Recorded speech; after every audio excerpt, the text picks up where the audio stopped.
It's only fitting that after the draft all about the point, that we have a conversation about the point guards who are left remaining. Yes, we have seen some go. Jeff Teague goes to Minnesota. Drew Holiday, $126 million to stay with the Pels. And today, Kyle Lowry ends up getting $100 million for 3 years. So, gentlemen, we've got a list of 4 guys who all can help teams.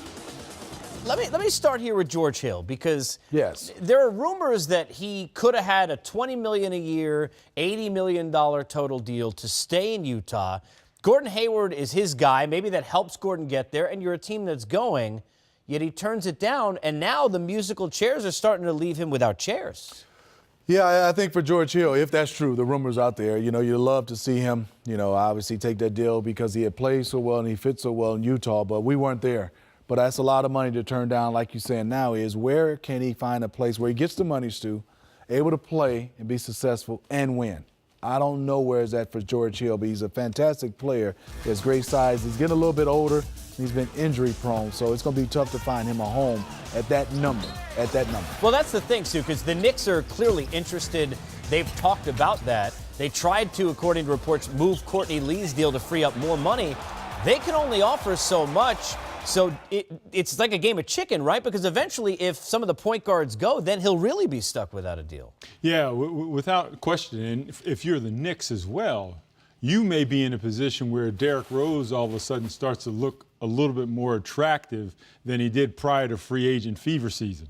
Mm-hmm. If George Hill isn't ready to accept a Knick offer, which, isn't going to be satisfactory to him, then you've got to turn your sights to Derrick Rose. But George Hill has to obviously calculate the possibility that he may, in fact, get shut out of the big money, at least for this year. Here's where dominoes kind of affect everybody else, and you guys know this, having to deal with it, Stu, yourself, is if Denver doesn't get the chance they're going to have at Millsap, they very well, according to what had been talked about, maybe go after George Hill or go point guard instead. They're going to spend their money on Millsap. Indiana, if they're sitting there, Teague leaves, but they have Paul George, maybe they think, okay, we try and win. They're going the other way. They're talking about Corey Joseph or other smaller moves, not spending money.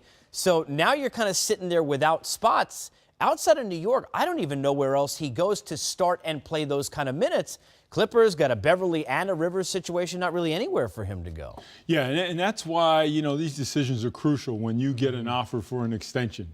You can gamble on yourself and bet on in the future you're going to get more money. But in the case of George Hill right now, Steve, it's looking like that may not have been a great decision if that rumor is true at $80 million in 4 years. Rose, Collison, also. Rondo's important. I want to ask about it and get Eric's take on the L.A. side. But I want to ask you just from a standpoint of what you saw from Rondo. Let's be fair. In that playoff series, they're up 2-0. Looks like a different series. Down the stretch of the season, he was doing Rondo things, putting up 14, 15 assists, moving the ball around.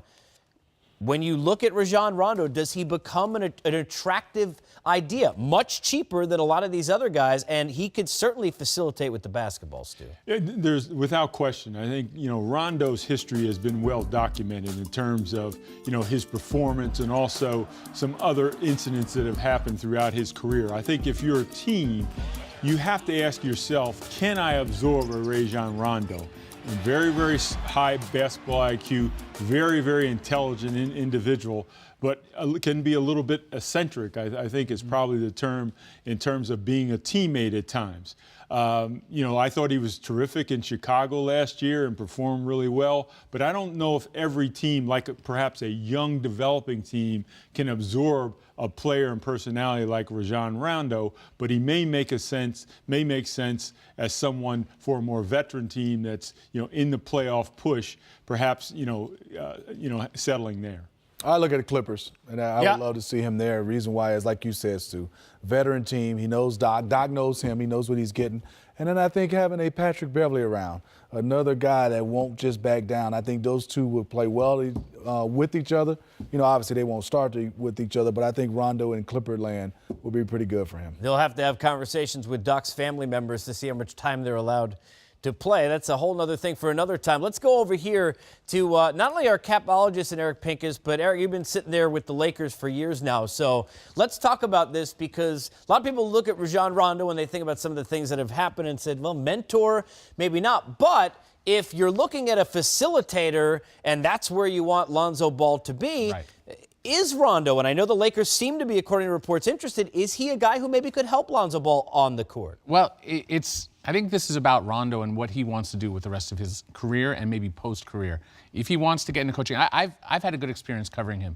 I know that some reporters haven't, because he doesn't necessarily approach the world the same way that everybody else does. He's very unique, he's opinionated, and a little temperamental. But if he comes in, Lonzo Ball comes in with a basketball IQ that's at a different level than a lot of prospects. There's questions about other aspects of his game, his funky shot, can he get to the basket? But I don't think anyone questions that high IQ. And Rondo's one of the brightest guys to come in the league in the last 20 years, 10, 15 years. His IQ is ridiculous. So you put those two guys together, is he coming to really mentor? Can he take that role and understand that it's not about his minutes, it's not about his playing, it's not about his way, it's about you're coming in to sort of guide and mentor, in a little bit like Metta World Peace came in and he was there to get Julius Randle and teach him.